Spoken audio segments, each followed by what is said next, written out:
معاملات dadka alla dhaqmaysaana ma aha dadka inta deynta ka qaadato ina deyntii soo celin weydo deyntii baad qaadatay waad soo celin weydo hebelo deen baa doonaya deynta soo celin weydo sidii baad ku dhimatay horta jannada sarki maysa ilaa deynta laga bixiyo ilaa deynta laga bixiyo oo deyntii laga bixiyo macallaq baad ahaanaysaa haddii xataa lagu ahlu jannada ahayd waxa la oranayaa ilaa deynta laga bixiyo halka joogo oo yaalo janno gali macallaq baad ahaanaysaa haye oo deynta 100 shilin ku jirta way ku jirtaa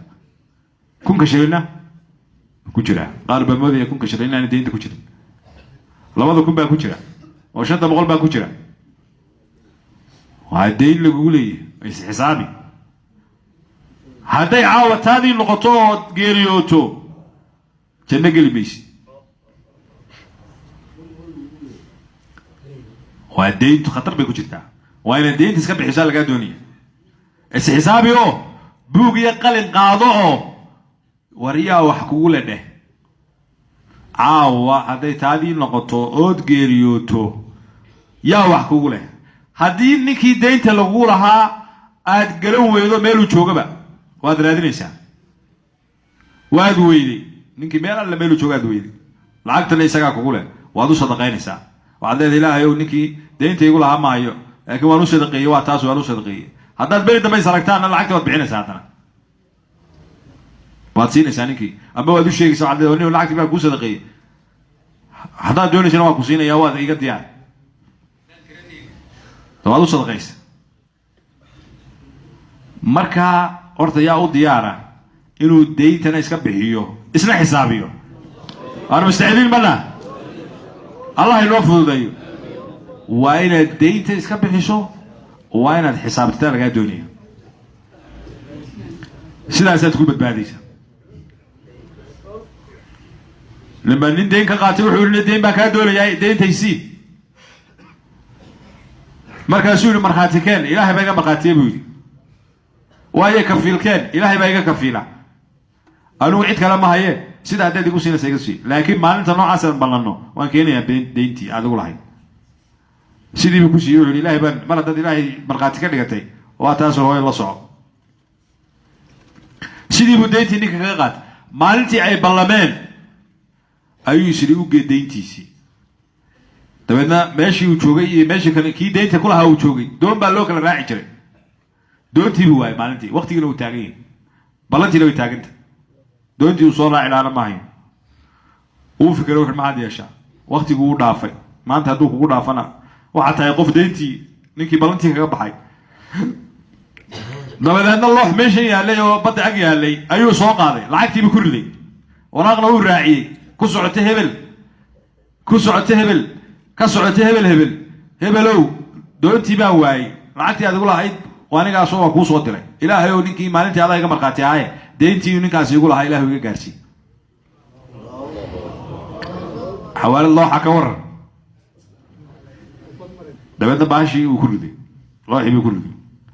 ninkii oo xagga kale joogo oo maalintaas soo doontay xaabay wax ka soo doontay ayuu baa looxii soo qaaday oo meeshii buu ka soo xaafadiisii buu geystay kala jabi buu shiday mise lacag baa ka soo daadatayba lacag danaarina ka soo daadatay waraaq baa ku dhaxay ka socotay ku socotay xooliyaa kugu lahaa adigu lahayd deyntii marka waa waayay meeshii deyntiina maaragtay waa adigu lahayd sidaan kugu garan waa garan waayay waan ku soo dhiibay anigu ilaahay subxaanahu wa ta'aala baa bariyay in lagu inay ku timaado